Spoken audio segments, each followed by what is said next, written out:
જ્યોતિરાવ ગોવિંદરાવ ફૂલે તમારી ઇતિહાસની ચોપડીઓનો એક નાનકડો અધ્યાય, પણ આજના ભારતીય સમાજની નીવ નાખનારોમાંથી એક. અને આજે તમારા જેવી આટલી બધી મેડિકલની છાત્રાઓને જોઉં તો મારું મન પ્રફુલ્લિત થઈ જાય. મોર બની થન ઘાટ કરે, તમારી ભાષામાં કહું તો દિલ ગાર્ડન ગાર્ડન થઈ જાય. કેમ કે મેં અને મારી પત્ની સાવિત્રીબાઈ ફૂલે અમારું આખું જીવન નારીની શિક્ષા અને એના સશક્તિકરણ પાછળ ફાળવ્યું. 1850 નો સમય આટલો સુગમ નહોતો. ક્યારેક અમારી પર પથ્થર ફેંકાતા, ક્યારેક કીચડ ઉછળતું, તો ક્યારેક ગોબર પણ નાખતા. પણ આજે તમારા જેવી તેજસ્વીનીઓને જોઉં તો લાગે કે બધું ત્યાગ સફળ થયું. ચાલો તમને આજે એડીજે હોનહાર મેડિકલની છાત્રાથી મળો. સિસ્ટર, ઓ સિસ્ટર, બોલો દાદા. મને અહીંયા છે ને ઓલું થાય છે. તમે ચિંતા થોડુંક જોરથી બોલો ને. જરાય ચિંતા ના કરો. તમને દવા આપી છે ને, બધું જ સરસ થઈ જશે. લેવા ચિંતા શું કરવાની? જમરાજ આવશે પાડા ઉપર, તમને બેહાડી દેવે. બોલો, હવે 25,000 ની પગારમાં પાડા પર મારે બેસવાનું ત્રાસ છે.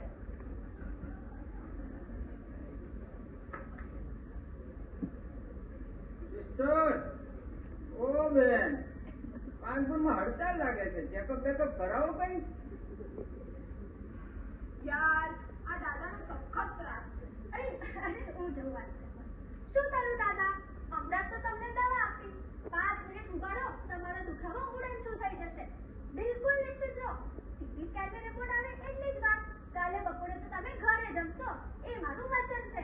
મેરા વચન હી હૈ મેરા શાસન. સમજ્યા? જો સિસ્ટર, દાદા શાંત થયા કે નહીં એ લોકો આપણાથી પૂછે તો એમની આશા છે કે આપણે એમની મદદ કરીશું.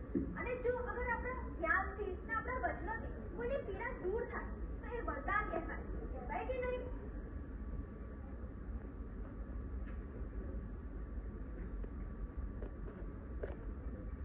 અરે શાંતાબેન, કેમ છો તમે? એકદમ સરસ છે. સરસ. હવે જો તમારો છેલ્લો મહિનો છે. કંઈક પણ તકલીફ હોય તો જલ્દી હોસ્પિટલ આવી જજો. અને ડોક્ટર એક વાત પૂછું? અરે બોલો ને, શું થયું? તમારી પાસે એવી કોઈ દવા છે જેનાથી છોકરો થાય ને તો એકદમ આમિર જેવો, અને છોકરી થાય તો એકદમ કેટરીના જેવી લાગે. જોવો બેન, કુવામાં હોય તો ફવાડામાં આવે.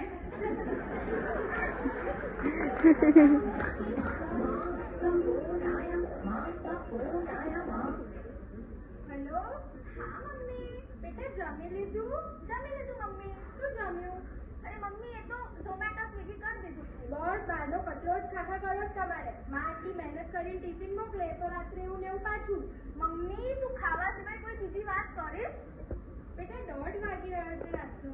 ઘરે ક્યારે આવે છે? ચિંતા થાય છે મને. અરે મમ્મી, મારી તો નાઇટ ડ્યુટી છે. અને તું શું ચિંતા કરે છે? આ હોસ્પિટલ તો મારું મંદિર છે. પેશન્ટની સેવા કરું છું ને પુણ્ય કમાઉં છું. અને છોકરું અગર મંદિરમાં હોત તો કોઈ ગભરાવાની વાત છે? ચલ ચલ મમ્મી, વોર્ડની ડ્યુટી પતાવીને જલ્દી ઘરે આવો. જય શ્રી કૃષ્ણ. મેડમ, હું શું કહું છું? તમે ક્યારના કામ કરો છો? થોડો આરામ કરી લો ને. કોઈ નવું પેશન્ટ આવે ને ત્યારે મને કહેજો. જરૂર.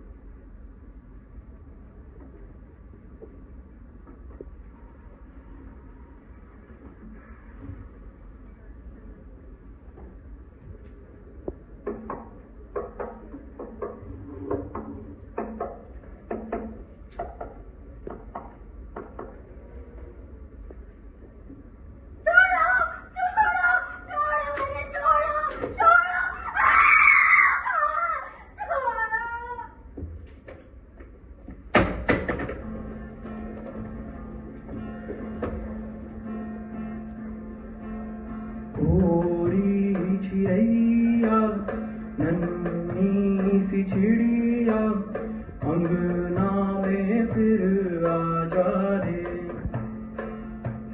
अंधियारा है गाना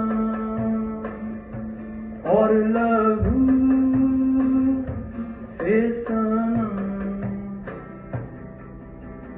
किरणों के तिनके अंबर से चुनके अंगना में फिर आ जा रे पे हजारों सितम है किए, हमने तुझ पे जहां भर के जुल्म किए। हमने सोचा नहीं तू छोड़ जाएगी, ये ज़मीं तेरे बिन सूनी रह जाएगी। किसके दम पे सजेगा मेरा अंगना, पूरी चिड़िया नन्ही सी चिड़िया अंगना में फिर आ जा रे। अंधियारा है घना और लहू से सना।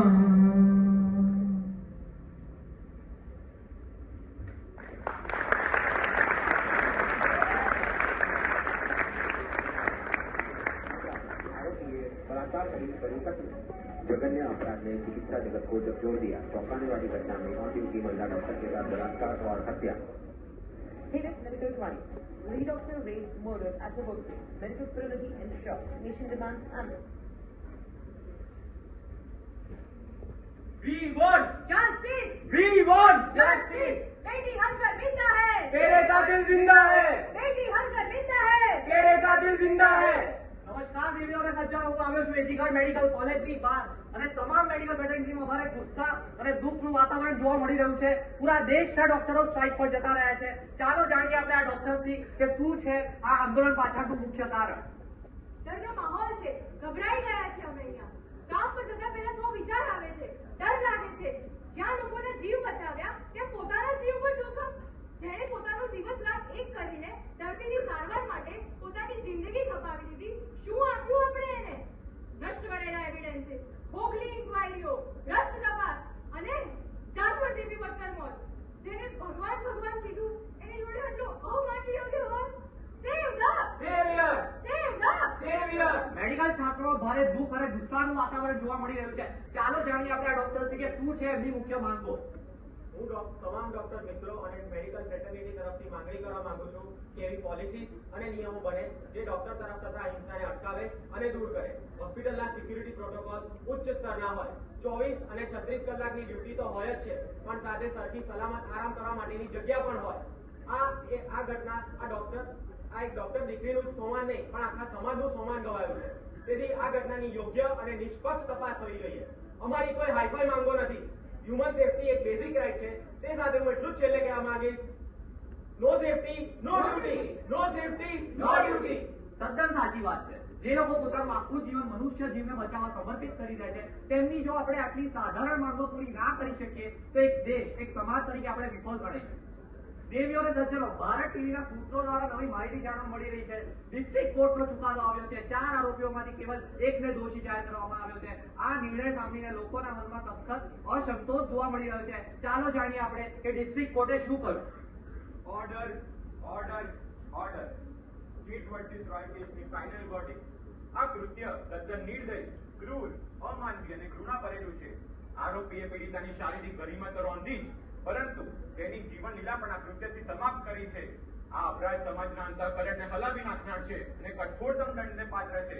તમામ દલીલો, ગવાહો, પુરાવો અને ફોરેન્સિક તપાસને ધ્યાનમાં રાખીને આ અદાલત આરોપીને ભારતીય ન્યાય સંહિતા 2023 ની કલમ 103(1) હેઠળ આજીવન કારાવાસ અને કલમ 64 અને 66 હેઠળ 10 વર્ષની કઠોરતમ જેલ અને ₹50,000નો દંડ ભરવાનો ફરમાન કરે છે.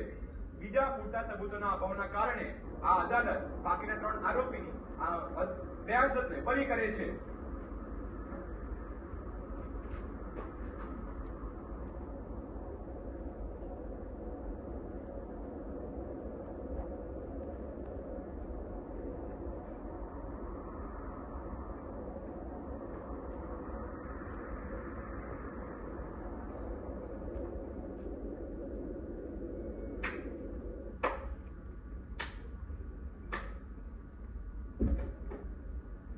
આ ડ્રાઈવર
આટલા અમાનવીય કૃત્યની આટલી ઉદાર સજા? હા, હું માનું છું કે આપણા ત્યાં અહિંસાની, બુદ્ધની, મહાવીરની પરંપરા છે, પણ આ જ ભૂમિએ મહારાણા પ્રતાપ, રાણી લક્ષ્મીબાઈ અને છત્રપતિ શિવાજીને પણ જન્મ આપ્યો છે.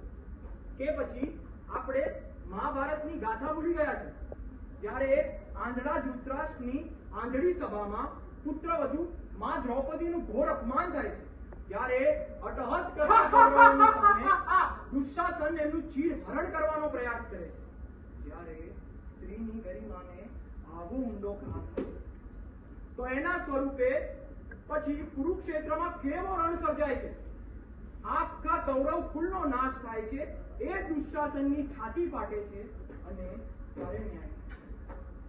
કે પછી આપણે રામાયણની ગાથા ભૂલી ગયા, જ્યારે પરાઈ સ્ત્રીને જોઈને રાવણની નજર ભ્રષ્ટ થાય છે, સાધુના વેશમાં માં સીતાનું અપહરણ થાય છે, જ્યારે સોનાની લંકામાં, સોનાના પિંજરામાં માં સીતા કહે છે, સ્ત્રીની ગરિમા ફરી પાછી થાય છે.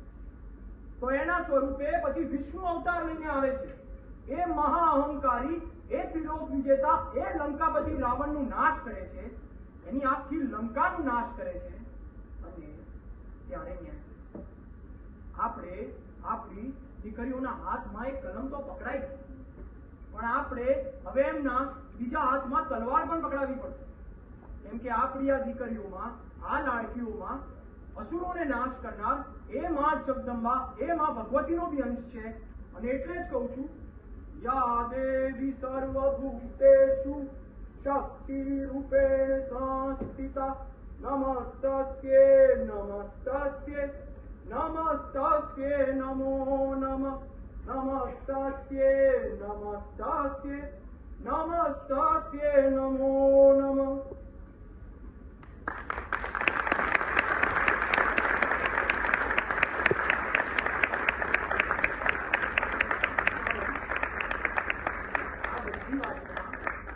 આપણે એ માને તો ભૂલી જ ગયા, જેના પેટમાં આ લાડકી 9 મહિના રહી, જેને લાડ કર્યો, જેની જોડે રમી, મોટી થઈ, સપનું જોયું, સપનું પૂરું કર્યું, એ માને તો આપણે ભૂલી